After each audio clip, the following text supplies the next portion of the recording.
د سجده مبارکه سوره چې د قرآن عظیم الشان 12مه سوره ده په مکې معظمې کې را نازله شوې ده. 13 مبارک آیاتونه لري. تلاوت او پښتو ترجمه یې له لومړي آیت څخه اورئ. بسم الله الرحمن الرحیم. د الله په نوم چې ډیر زیات مهربان پورا رحم لرونکی دی. الف لام میم. تنزيل الكتاب لا ريب فيه من رب العالمين. الف لام میم. دغه کتاب بے شک او بے شبهه د عالمیانو د پروردگار لخوا نازل شوی دی. ام يقولون افتراه بل هو الحق من ربك لتنذر قوما ما أتاهم من نذير من قبلك لعلهم يهتدون. آیا دوی وایي چې دغه سړي یعنی محمد دا قرآن له خپل ځانه جوړ کړی دی؟ نه، بلکې دا حق دی ستا د پروردګار لخوا، تر څو چې ته یو داسې قوم ته خبرداری ورکړي چې هغو ته له تا څخه مخکې کوم ویرونکی نه دی راغلی، ښایي چې هغوی سمه لاره ومومي. الله الذي خلق السماوات والأرض وما بينهما في 6 أيام ثم استوى على العرش ما لكم من دونه من ولي ولا شفيع أفلا تتذكرون. مغه الله دی چې هغه اسمانونه او ځمکه او هغه ټول شیان چې د هغو په منځ کې دي په شپږو ورځو کې پیدا کړل. له هغه وروسته د خپل سلطنت پر تخت ځلان شو.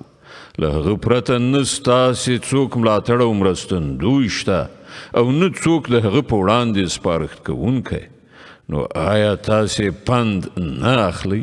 يدبر الأمر من السماء إلى الأرض ثم يعرج إليه في يوم كان مقداره 1000 سنة مما تعدون. هغه له اسمانه تر ځمکې پورې د نړۍ چارې اداره کوي او د دې ادارې ریپورټ پاس د هغه حضور ته ورځي په یو داسې ورځ چې د هغې اندازه ستاسې د شمیر له مخې 1000 کاله ده.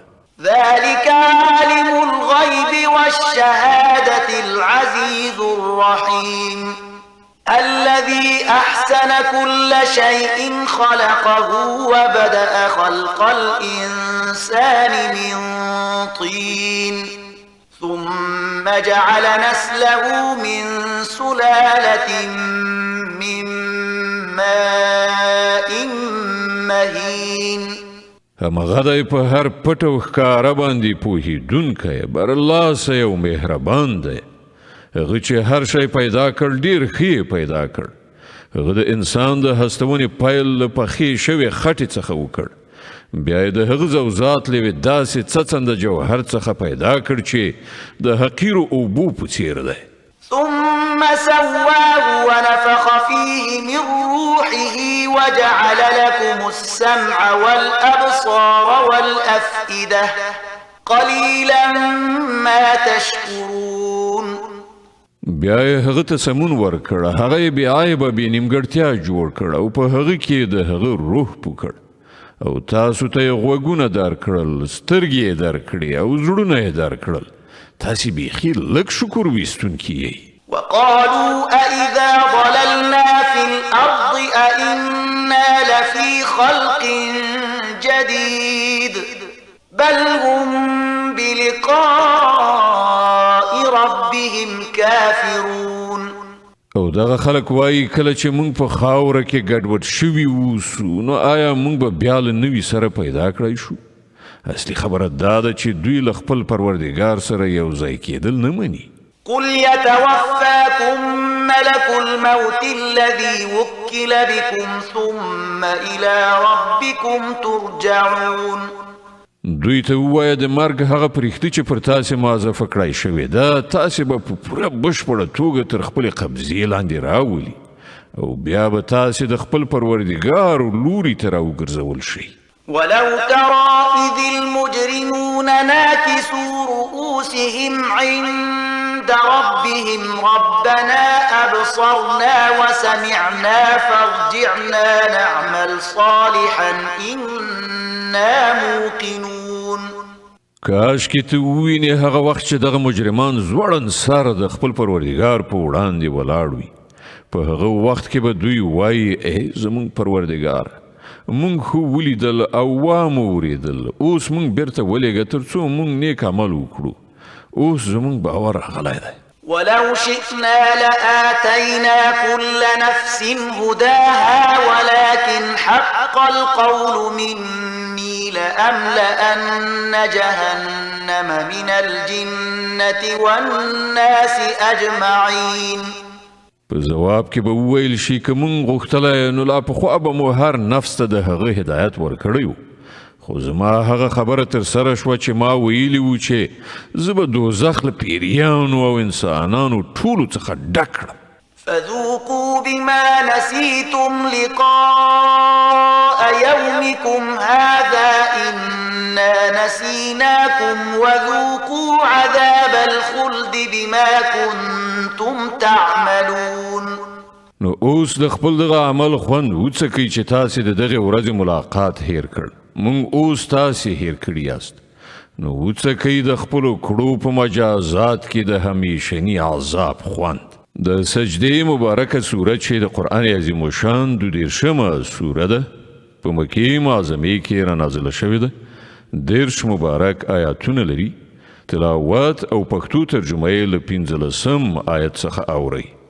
د دې آیت په اوریدلو سره یوه د تلاوت سجده واجبه کیږي. إنما يؤمن بآياتنا الذين إذا ذكروا بها خروا سجدا وسبحوا بحمد ربهم وهم لا يستكبرون.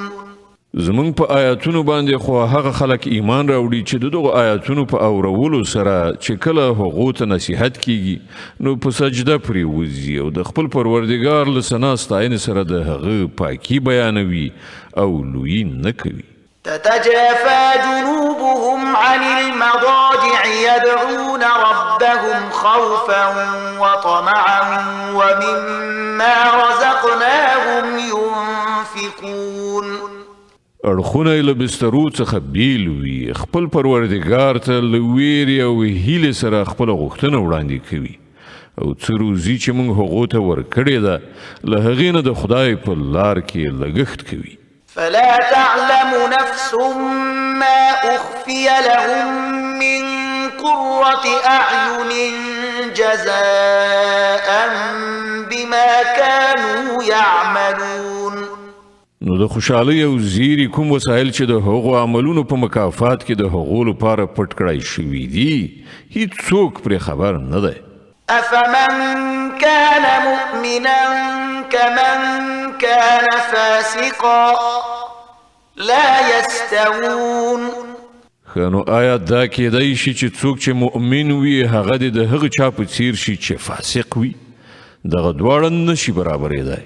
أما الذين آمنوا وعملوا الصالحات فلهم جنات المأوى نزلا بما كانوا يعملون.